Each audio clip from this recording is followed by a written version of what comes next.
Hi friends, നമ്മളിന്ന് പുതിയ chapter തുടങ്ങാൻ പോവുകയാണ്. Chapter 14 special contracts, contract of indemnity and guarantee. Special contract includes contract of indemnity and guarantee from section 124 to 147, contract of bailment and pledge section 148, contract of agencies from section 182 to 238. Contract of indemnity. Contract of indemnity is a type of contingent contract. The term indemnity means compensate.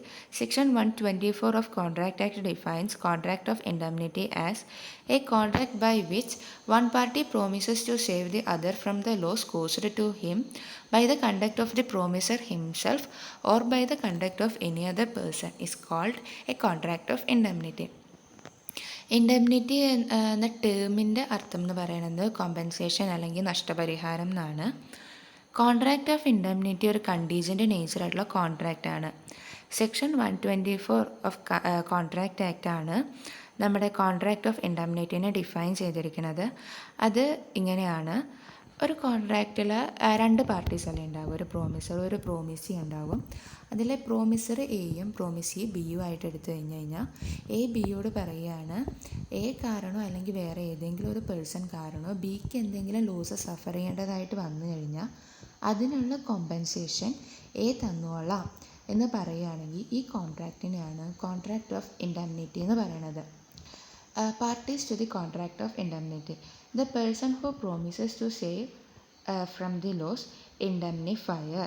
അതായത് എന്തെങ്കിലും loss ഉണ്ടായി കഴിഞ്ഞ് കഴിഞ്ഞാൽ അതിനുള്ള compensation തരാം എന്ന് പറയുന്ന ആളാണ് indemnifier. The person whose loss is to be made good. Loss ഉണ്ടെങ്കിലും ആ ലോസ് നികത്തി കിട്ടുന്നുണ്ട്, അവിടെ കോമ്പൻസേഷൻ കിട്ടണ കാരണം ആ ലോസ് ഒരു ഗുഡ് തിങ് ആയിട്ട് മാറുന്നുണ്ട്. ആ ആളെയാണ് ഇൻഡെംനിറ്റി ഹോൾഡർ അല്ലെങ്കിൽ ഇൻഡെംനിഫൈഡ് എന്ന് പറയുന്നത്.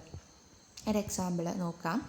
A contract to compensate B up to a certain amount against the consequence of any action which C may take against B in case B supports in the election of A.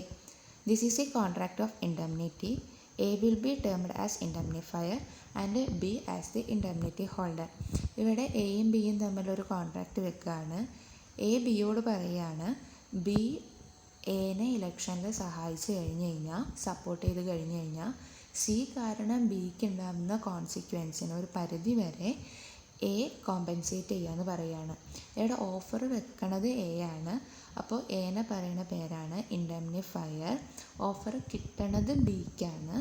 അപ്പോൾ ബീനെ പറയണതാണ് indemnity holder. The definition of contract of indemnity as given in the Indian Contract Act is not exhaustive. നമ്മുടെ Indian contract ആക്റ്റിൽ പറയുന്ന contract of indemnity പൂർണ്ണ അല്ല എന്നാണ് പറയുന്നത്. ഇനി ഒരു വാലിഡ് കോൺട്രാക്റ്റ് ഓഫ് ഇൻഡെംനിറ്റി ആവണമെങ്കിൽ രണ്ട് ഫാക്ടേഴ്സാണുള്ളത്. അത് എക്സ്പ്രസ്ഡ് പ്രോമിസ് ആയിരിക്കണം. ആ കോൺട്രാക്റ്റിലുള്ള പ്രോമിസ് എന്ന് പറയുന്നത് എക്സ്പ്രസ്ഡ് ആയിരിക്കണം. എക്സ്പ്രസ്ഡ് എന്ന് പറയുമ്പോൾ ആ കോൺട്രാക്റ്റ് റിട്ടൺ അല്ലെങ്കിൽ ഓറലി എക്സ്പ്രസ്ഡ് ആയിരിക്കണം. സെക്കൻഡ് ഫാക്ടർ എന്ന് പറയുന്നത് ഈ കോൺട്രാക്റ്റിൽ ലോസ് ഉണ്ടാവുകയാണെങ്കിൽ അതിനുള്ള കാരണം ഒന്നെങ്കിൽ പ്രോമിസർ ആയിരിക്കണം അല്ലെങ്കിൽ വേറെ ഏതെങ്കിലും ഒരു പേഴ്സൺ ആയിരിക്കണം. ഇതാണ് ഒരു വാലിഡ് കോൺട്രാക്റ്റ് ഓഫ് ഇൻഡെംനിറ്റി ആവണമെങ്കിലുള്ള ഫാക്ടേഴ്സ് എന്ന് പറയുന്നത്. Expressed promises to indemnify where the loss is caused by the conduct of the promisor himself or the conduct of any other person.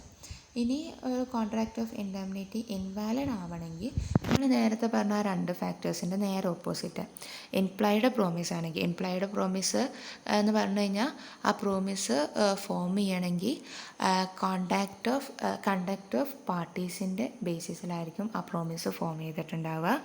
അതേപോലെ loss arises from the accident or event not depending on the conduct of the promisor or any other person. പ്രോമിസറിൻ്റെ അല്ലെങ്കിൽ വേറെ ഏതെങ്കിലും ഒരു പേഴ്സൻ്റെയോ അവരുടെ കാരണം കൊണ്ടാവില്ല അവിടെ loss വന്നിട്ടുണ്ടാവുക. ഈ രണ്ട് ഫാക്ടേഴ്സ് കാരണമാണ് ഒരു കോൺട്രാക്റ്റ് ഓഫ് ഇൻഡെംനിറ്റി ഇൻവാലിഡ് ആവുക. The English law defines the contract of indemnity in a wider sense, and this definition is followed in India too. It is as follows: a promise to save another harmless from loss caused as a result of the transaction entered into the instant of the promiser. അതായത് promisor ഒരു promise വെക്കുകയാണ് another ഹാംലെസ്സിന്, ഒരു നിരുപദ്രവകാരിയായിട്ടുള്ള ഒരാളെ ആൾക്ക് വന്നിട്ടുള്ള loss compensate ചെയ്ത് ആളെ രക്ഷിച്ചോളാം, ആളെ സേവ് ചെയ്തോളാം എന്ന പ്രോമിസർ ഒരു പ്രോമിസ് വെക്കുകയാണ്.